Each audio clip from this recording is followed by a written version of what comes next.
अस्सलाम वालेकुम। जो फिफ्थ पॉइंट है हमारा सिगमंड फ्राइड की थ्योरी ऑफ पर्सनैलिटी के हवाले से, वो है डेवलपमेंट ऑफ पर्सनैलिटी।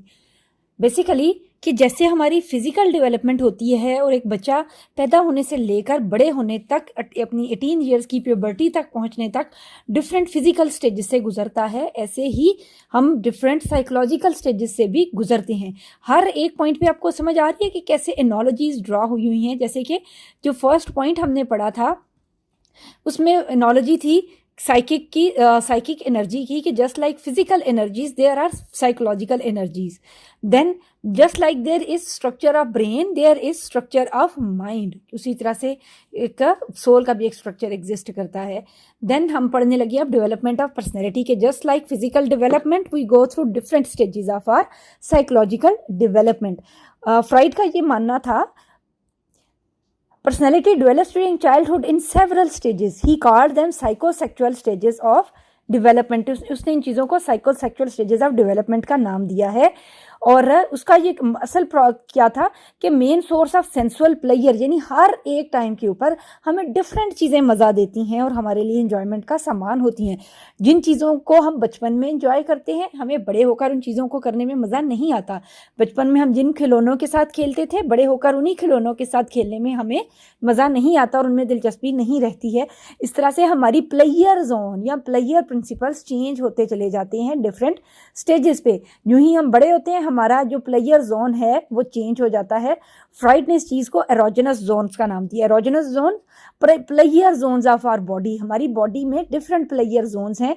जब छोटे बच्चे के अंदर इनिशियल 3 स्टेजेस हैं और बाकी 2 का ताल्लुक थोड़ा बड़े होने के साथ है। इसको उसने नाम दिया oral, anal, phallic, latency and genital का। तो इनको जरा वन बाय वन देखते हैं। यहाँ पर ये आपको चार्ट भी बना हुआ मिलेगा, इनको हम डिटेल से देखते हैं। ओरल स्टेज क्या है? ओरल का मतलब होता है कोई भी चीज़ जो बच्चा पैदा होता है और छोटा है बिल्कुल 0 से 18 मंथ्स तक का, उसमें क्या करता है कि वो अपने मुंह में कोई भी चीज़ डाल लेता है, उसको कोई भी चीज़ मुंह में डाल के मज़ा आता है। तो थंब सकिंग बिहेवियर, कोई भी उसके खिलौने हैं, हर एक चीज़ मुंह में डालेगा। इस टाइम के ऊपर अगर फिक्सेशन रह जाती है, फिक्सेशन ये है कि जिस्म तो बड़ा हो गया है लेकिन जो साइकोलॉजिकल डेवलपमेंट है वो नहीं हो सकी उसके साथ साथ। उसका ये मानना था फ्राइड का कि पैरेलल होनी चाहिए फिजिकल डेवलपमेंट और साइकोलॉजिकल डेवलपमेंट को, कि जब हम बड़े हों तो हमें साइकोलॉजिकली भी ग्रो करना चाहिए। लेकिन अगर हम नहीं ग्रो करते, हमारी ओवर ग्रेटिफिकेशन होगी, यानी ज़रूरत से ज़्यादा हमें एक तरह से ओरल जोन्स को कर दिया गया है, ओवर पैम्पर कर दिया गया है। ओवरली पैम्पर्ड चाइल्ड, जिनको कभी भी रोने नहीं दिया गया, जो वो उन्हें भूख लगती है तो उनको खाना दे दिया जाता था और उनको कोई भी गलत मलत चीज़ उठा के मुंह में डालने नहीं दी जाती थी, खेलने नहीं दिया जाता था मुंह के साथ। तो वो ओवर ग्रेटिफिकेशन है। और अंडर ग्रेटिफिकेशन कि एक तरह से बच्चे अगर उस टाइम के ऊपर सफिशेंट एक sensuality with the oral zone उनको हासिल नहीं हो सकी है, तो ये फिक्सेशन, यानी जिस्म तो बड़ा हो गया लेकिन नफ्सियाती ग्रोथ वहीं पर रह गई, इनकी साइकोलॉजिकल ग्रोथ नहीं हो सकी। तो लिबिडो अगेन वही प्लेयर है कि जिसको हम पहले पढ़ चुके हैं। Libido is the player of our body. तो हमारी जो प्लेयर जोन है वो हमेशा सिर्फ ओरल जोन ही रहती है। यानी वो लोग जिनमें ईटिंग बिहेवियर्स हैं, बहुत ज़्यादा खाना खाया, बहुत कम खाया, नोरेक्सिया नेरोसा, बुलिमिया नेरोसा और इस किस्म की ईटिंग डिसऑर्डर्स हैं, वो भी वेट गेन एक्स्ट्रा, ये फिक्सेशन एट ओरल स्टेज को जाहिर करेंगे। उसके अलावा ओवर ईटिंग के अलावा अल्कोहलिज्म और डिपेंडेंसी ऑन अदर, इस तरह की चीज़ें, यानी वो लोग बिल्कुल एक बच्चे की तरह बिहेव करते हैं जैसे कि 0 से लेकर 18 मंथ्स तक का बच्चा होता है। तो इनकी वही बिहेवियर और चीज़ें जारी रहती हैं। Thumb sucking behaviour is common characteristic, बड़े होकर अभी तक अंगूठा नहीं छोड़ रहे हैं। तो यहाँ पर हमें नज़र आता है कि इनकी जो एक तरह से ग्रेटिफिकेशन है ओरल जोन की, वो मुकम्मल नहीं हो सकी है। नेक्स्ट कम जी एनल स्टेज। एनल मीन्स यानी the first experience of a child with defecation, कि उसने अपनी बॉडी के ऊपर पहला कंट्रोल गेन किया है और उसकी टॉयलेट ट्रेनिंग हुई है। यूजुअली आपने वीडियो क्लिप्स भी देखी होंगी कि बच्चे जो इस एज का पर होते हैं, ये अब 18 मंथ से लेकर 3 ईयर्स तक का बच्चा जो टॉयलेट ट्रेनिंग प्रोसेस से गुजरता है, तो उसको बहुत अच्छा लगता है। इनिशियली जब हम भी छोटे थे तो हमें ये चीज़, हमारा पहला कंट्रोल है हमारी बॉडी के ऊपर कि हम अपनी बॉडी को होल्ड कर सकते हैं। ये बहुत बड़ी अचीवमेंट है कि फर्स्ट टाइम आपको अपनी बॉडी के ऊपर ऐसा वॉलंटरी कंट्रोल आया है कि आप अपनी मर्ज़ी से अपनी एक तरह से ब्लेडर एंड बाउल मूवमेंट्स को कंट्रोल कर सकते हैं। तो अगर इस टाइम के ऊपर पेरेंट्स बड़ी नरमी का सलूक करें, मोहब्बत से बच्चों को सिखाएं और उनको बॉडी शेम ना करें, उनको एक्ट शेमिंग ना करें कि ये तुमने पॉटी कैसे कर दी, बाहर कर दी, तुमने फ्लश नहीं किया, तुमने साफ़ नहीं सही तरह किया, और उनको बहुत अच्छे तरीके से कैरी करते हैं, सही तरह से समझाते हैं, तो बच्चे उस टाइम पर बहुत सी एक कैरेक्टरिस्टिक सीखते हैं। और अगर बच्चों की इस टाइम के ऊपर हार्श टॉयलेट ट्रेनिंग हुई है तो ये बहुत सी मेंटल डिसऑर्डर्स को जन्म देती है। तो इसको हम थोड़ा सा रीड भी करते हैं ताकि हमें इसकी समझ भी आए। During the second year when the focus of player and conflict shift from mouth to the anal, सब देखा, ओरल जोन से एनल जोन की तरफ प्लेयर जो था बच्चे का वो शिफ्ट हुआ है, उसकी टॉयलेट ट्रेनिंग स्टार्ट हुई है। The development will be normal और फिक्स्ड, ये बच्चे पेरेंटल ट्रेनिंग डिसाइड करेगी। पेरेंटिंग बहुत इंपॉर्टेंट है स्टेज पे। Gratification come from the elimination of faeces and then from the retention of them, पहला बॉडी कंट्रोल है जैसे मैंने बताया। सोशल डिमांड्स, जो अगर बच्चे के ऊपर हम बहुत सोशल डिमांड अर्ली, कई पेरेंट्स हैं वो बहुत अर्ली टॉयलेट ट्रेनिंग करने की कोशिश करते हैं। वो फलां का बच्चा है ना, उसकी टॉयलेट ट्रेनिंग हो गई, तुम्हें क्यों नहीं आ रही, तुमने अभी तक नैपी लगाई हुई है, तुमने ऐसे कर दिया है, तो बच्चा ये बहुत जल्दी डर जाता है, उसे लगता है पता नहीं मैं क्या गलती कर रहा हूँ, तो उसके अंदर बहुत ही गिल्ट ट्रैप बिहेवियर उसका पैदा हो जाता है कि वो गिल्ट का शिकार हो जाता है। A child forced by the parent to sit on the toilet for long periods of time at the age of 18 months might grow up with an anal personality. तो अब क्या है कि वो एक ना OCD की जो बीमारी है ना, ऑब्सेसिव कंपल्सिव डिसऑर्डर, वो प्रोड्यूस हो जाता है बच्चों में अगर आप ये उनको हार्श टॉयलेट ट्रेनिंग, कई पेरेंट्स है ना बिठाए रखते हैं, नहीं तुम जब तक पॉटी नहीं करोगे तुम नहीं उठ सकते हो इस अपनी पॉट से, तो इस तरह वो सिखाने की कोशिश करते हैं। बच्चे में OCD पैदा हो जाती है, उसके अंदर बहुत से डिसऑर्डर्स पैदा हो जाते हैं। तो इस स्टेज के ऊपर फिक्सेशन से क्या होता है कि अगर बॉडी ग्रो कर गई है लेकिन साइकोलॉजिकली बच्चा अपनी एनल पर्सनैलिटी के ट्रैप में ही है और उसी खौफ में मुब्तला है, उसी गिल्ट में मुब्तला है, तो क्या होगा, toilet training that is too harsh और दैट बिगिंस टू अर्ली और too late can lead to fixation. The enforced training might produce a person who holds everything in. अब क्या है कि वो किसी को कुछ भी नहीं बताता, वो अपने दिल में ग्रजेस पालता रहता है, अपने दिल ही दिल में सड़ता और कुड़ता रहता है, ऐसे सड़ने और कुड़ने वाली बीमारी का शिकार हो जाता है, स्टिंगी स्क्रूज लाइक कैरेक्टर। तो ये एनल पर्सनैलिटी उसके अंदर डिसऑर्गेनाइज्ड, मैसिव और इम्पल्सिव बिहेवियर पैदा करती है, इम्पल्सिविटी को जन्म देता है, OCD को, एंजाइटी को।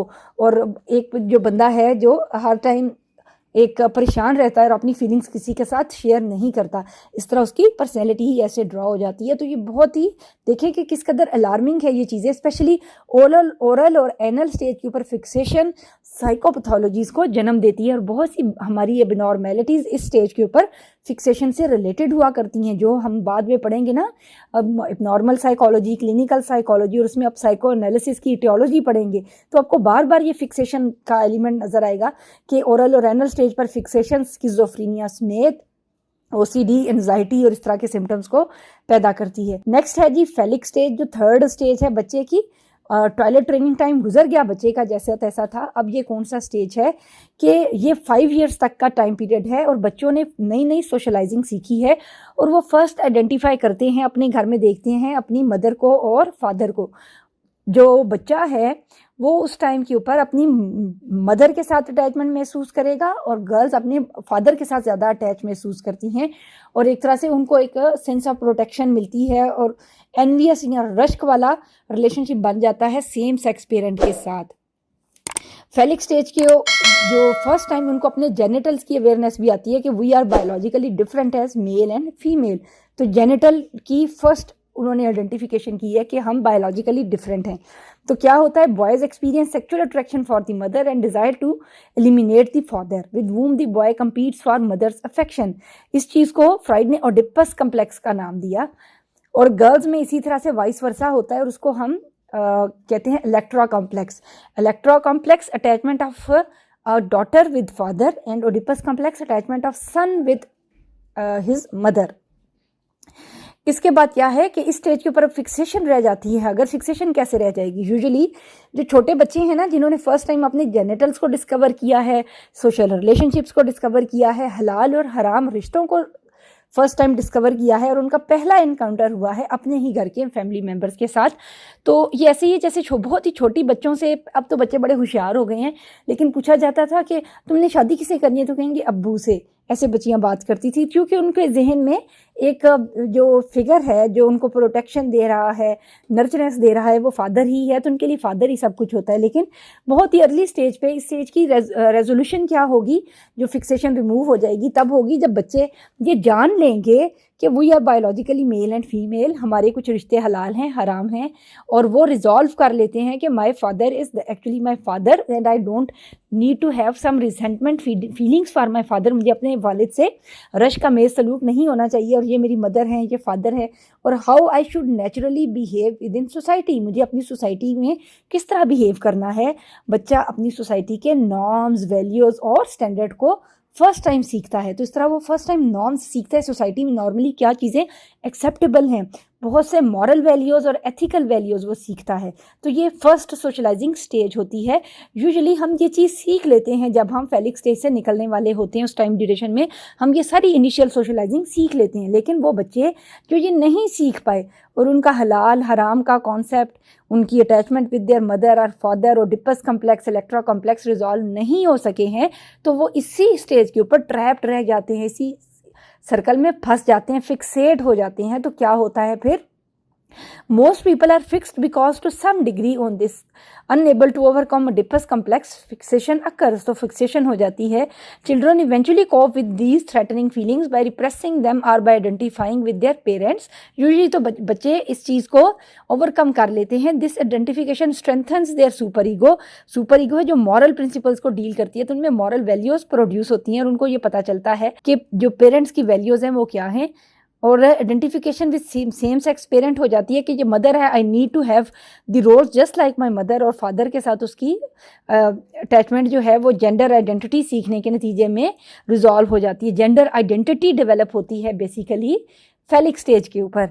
People fixed at this stage might face difficulties in establishing a relationship with authority। या दे अच्छा ये है, फिक्सेशन अगर हो जाती है, नहीं रिजॉल्व कर पाए इस कॉम्प्लेक्स को, तो बड़े होकर वो ट्रबल सम चाइल्ड होंगे, कोई ना कोई परेशानी बनाए रखेंगे, लॉ को हाथ में लेंगे, लॉ एंड ऑर्डर सिचुएशंस को लॉ ब्रेक करेंगे, ट्रैफिक रूल्स की पाबंदी नहीं करेंगे, और अक्सर जो उनके रिलेशनशिप्स हैं, लव रिलेशनशिप या इंटरपर्सनल रिलेशनशिप्स में डिफ़िकल्टी उनके हम देखेंगे कि वो एक्सपीरियंस करते हैं। तो ये स्टेज पे फिक्सेशन की वजह से होती है।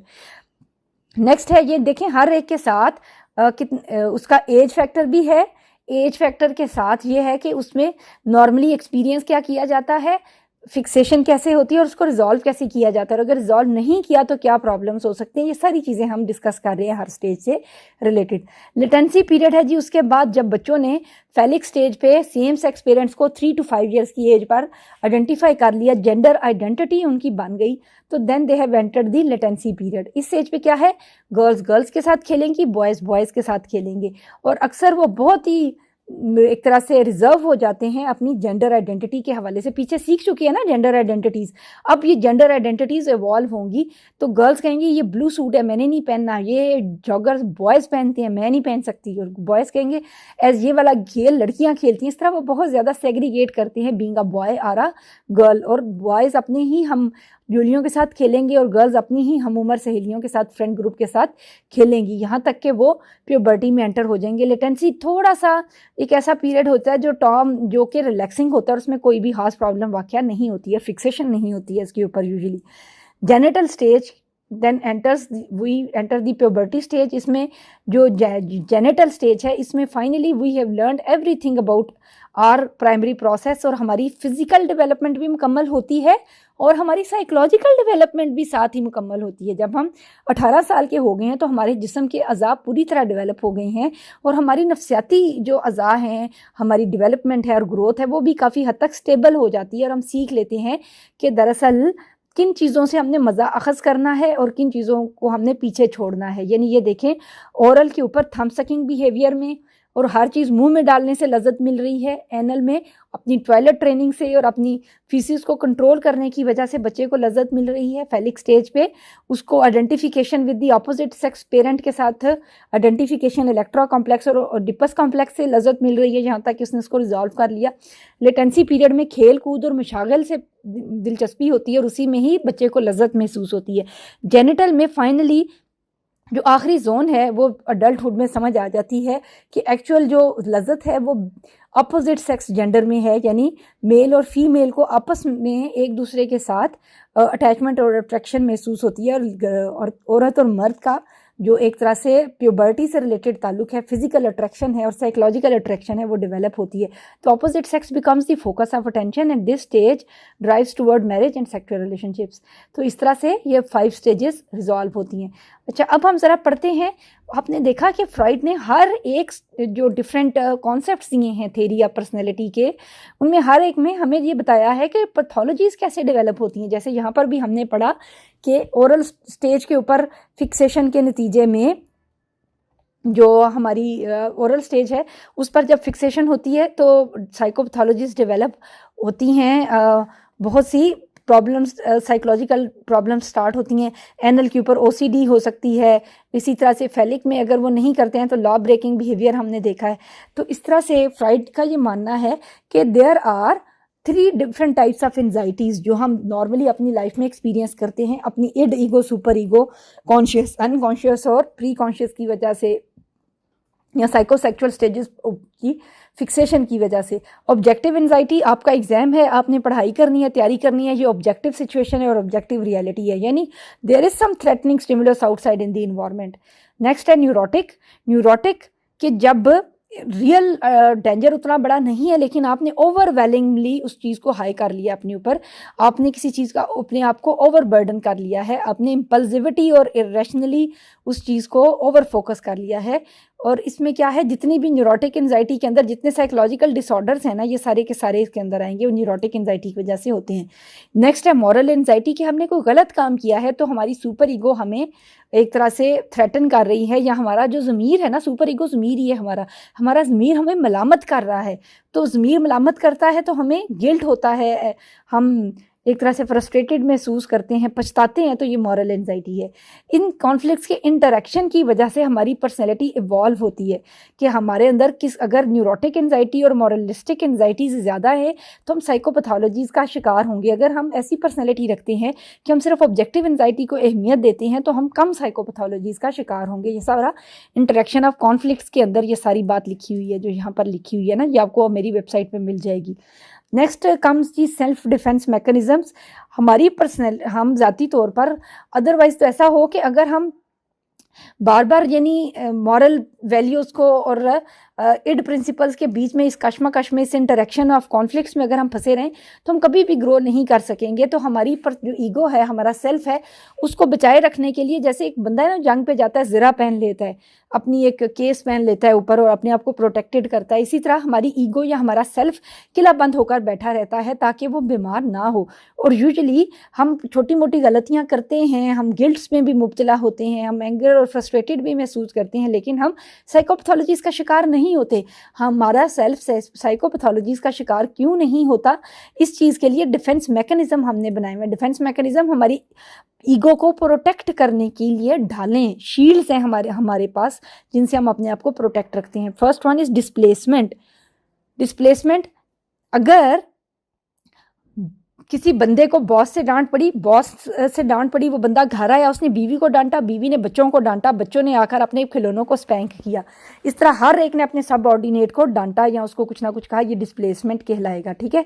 नेक्स्ट है डिनायल। डिनायल के कुछ हुआ ही नहीं, हमारी पेपर की तैयारी नहीं है, हम सोचते हैं कोई नहीं, पेपर आएगा ही आसान, या फिर कोई नुकसान कर लेते हैं और कहते हैं ऐसे हुआ ही नहीं, मैंने तो इशारा तोड़ा ही नहीं था, इन्होंने वैसे ही मेरा चलान कर दिया, मैंने कोई गलती नहीं की। ये डिनायल कहलाएगा और इस सूरत में हम अपनी ईगो को प्रोटेक्ट किए रखते हैं कि हमने कोई गलती नहीं की है। रिप्रेशन, थ्रेटनिंग मेमोरीज को, बैड मेमोरीज को, एम्बैरेसिंग सिचुएशंस को हम कहते हैं जस्ट यार छोड़ दो, बस फॉरगेट एंड फॉरगिव। तो एक्चुअली वो फॉरगेट और फॉरगिव नहीं होते, वो मेमोरीज जो हॉन्टिंग मेमोरीज हैं, बैड मेमोरीज हैं, वो रिप्रेस हो जाती हैं हमारे अनकॉन्शियस में, हम उनको पकड़ के अपने अनकॉन्शियस में फेंक देते हैं और उनको कॉन्शियसली याद नहीं करते हैं, लेकिन वो रहती हैं हमारे अनकॉन्शियस में और हमें हॉन्ट करती रहती हैं।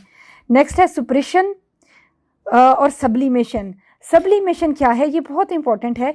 सब्लिमेशन, अगर किसी बंदे के अंदर इस किस्म की विशेष हैं जिनको सोशल एक्सेप्टेबिलिटी हासिल नहीं है, सोशली एक्सेप्टेबल नहीं है, तो उसको कोई ऐसे तरीके से चैनलाइज करता है जो सोशली एक्सेप्टेबल हो। मसलन कोई बंदा बाय नेचर बहुत एग्रेसिव है, उसको बहुत गुस्सा आता है, बायोलॉजिकली बहुत गुस्सा आता है, तो अगर वो किसी को मुक्का मार आता है तो वो लॉ एनफोर्समेंट एजेंसीज हरकत में आ जाएंगी। अब वो क्या करता है कि वो बॉक्सिंग खेलता है, रेसलिंग करता है, या किसी ऐसी स्पोर्ट्स में चला जाता है या ऐसे प्रोफेशन में चला जाता है जैसे पुलिस में या कई गेम्स में, जहाँ पर उसको एक्सप्रेशन का मौका मिल जाता है। इस तरह उसने सब्लिमेट कर लिया है अपनी बायोलॉजिकल अर्ज को इन सम सोशली एक्सेप्टेबल वे में।